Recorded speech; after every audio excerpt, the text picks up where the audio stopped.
नमस्कार दोस्तों वैसे तो धर्म और अध्यात्म में भगवान को बहुत ही इंटेलिजेंट बताया जाता है।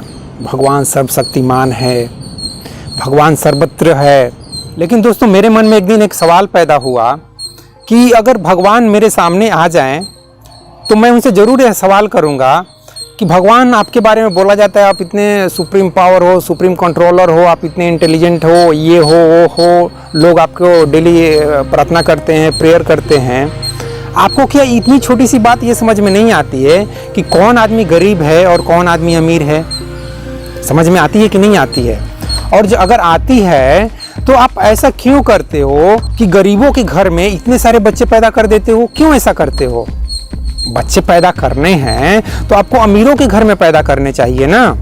आपको इतनी छोटी सी बात क्यों नहीं समझ में आती है कि एक गरीब बेचारा कैसे 4-5 बच्चों को भोजन, कपड़ा, मकान देगा, स्वास्थ्य शिक्षा का इंतजाम कैसे करेगा?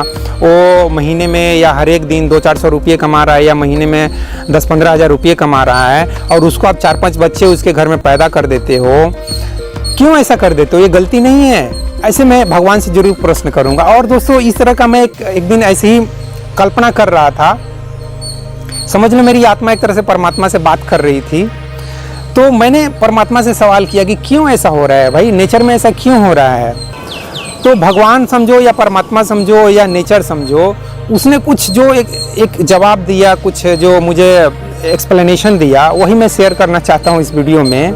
ये नेचर या भगवान मुझसे बताना चाह रहा था कि देखो दोस्त, ऐसा है कि मुझे सचमुच नहीं मालूम पड़ता है कि कौन अमीर है कौन गरीब है। मुझे नहीं मालूम पड़ता है कि कौन स्पर्म और ओवम गरीब का है ये अमीर का है। नहीं, ये डिफरेंस मुझे नहीं मालूम पड़ता है। मुझे सब कुछ एक जैसा लगता है।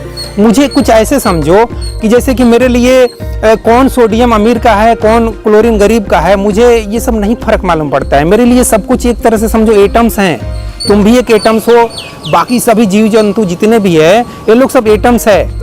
जस्ट लाइक सोडियम और क्लोरीन, ये दोनों आपस में रिएक्शन करेंगे, सोडियम क्लोराइड बन जाएगा। उसके लिए हो सकता है टेम्परेचर, प्रेशर कुछ चाहिए या कुछ कैटलिस्ट चाहिए, वो सब चाहिए। जैसे कि भोजन बनाने के लिए कार्बन डाइऑक्साइड और पानी चाहिए पेड़ पौधों को, और साथ में क्लोरोफिल चाहिए जो कि इनके अंदर होता है पत्तों में, और साथ ही सनलाइट चाहिए, तब जाकर फोटोसिंथेसिस होती है। उसी तरह से नेचर या भगवान मुझे समझाना चाह रहा था कि यहाँ भी एक तरह से समझो कि 3 चीज़ों की जरूरत पड़ती है, स्पर्म, ओवम और सोल या आत्मा, जिसके बारे में श्री कृष्ण हजारों साल पहले बताए हैं। वो ये 3 चीज़ें जहाँ भी सुटेबल कंडीशन मिलता है वहाँ पे एक मेल या फीमेल एक प्रोडक्ट के रूप में पैदा हो जाता है। मुझे नहीं मालूम है, नेचर तो मुझसे यही बता रहा है भाई कि मुझे नहीं मालूम है कि ये गरीब है, महीने में 10,000 ही कमाता है तो इसको क्यों 10 बच्चे पैदा करना है, और ये आदमी महीने में 10 लाख कमाता है तो इसको 10 बच्चे पैदा कर देना है। तो इस मामले में आप चाहो तो नेचर को या भगवान को स्टूपिड या मूर्ख या बेवकूफ़ जो भी समझना है समझ सकते हो दोस्तों। बहुत से लोग ऐसा क्वेश्चन करना चाहते हैं कि ये क्या मतलब है यार, भगवान को ये चीज़ क्यों नहीं समझ में आता है कि कौन अमीर है कौन गरीब है, कहाँ पे बच्चों की ज़रूरत है कहाँ पे बच्चों की ज़रूरत नहीं है। भगवान को तो इतना समझदार होना चाहिए।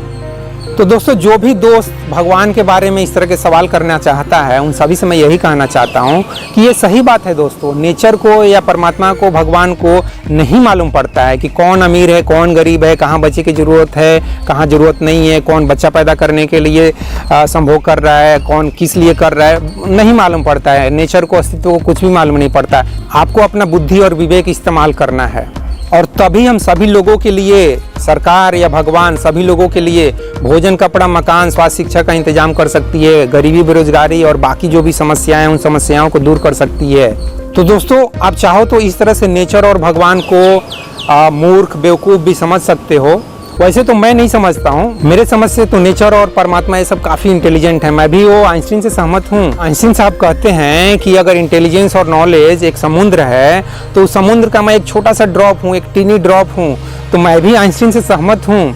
लेकिन क्या करें, जो हमारे समाज, देश और दुनिया की स्थिति है, पॉपुलेशन का खासकर इंडिया का पॉपुलेशन की जो स्थिति है, उस हिसाब से तो मुझे यही लगता है कि नेचर और ये परमात्मा इस मामले में कुछ तो गलती कर रहे हैं, और उस गलती को सुधारने की जिम्मेदारी हमारे ऊपर ही आती है भाई। तो दोस्तों हमारे पूर्वज, हमारे बाप दादा जो गलती किए वो किए, अब इस गलती को हम सुधारते हैं दोस्तों, पॉपुलेशन को कंट्रोल करते हैं। तो दोस्तों इस वीडियो में बस इतना ही। जय हिंद, जय भारत और जय विश्व, जय भगवान। Thank you very much friends इस वीडियो को देखने के लिए।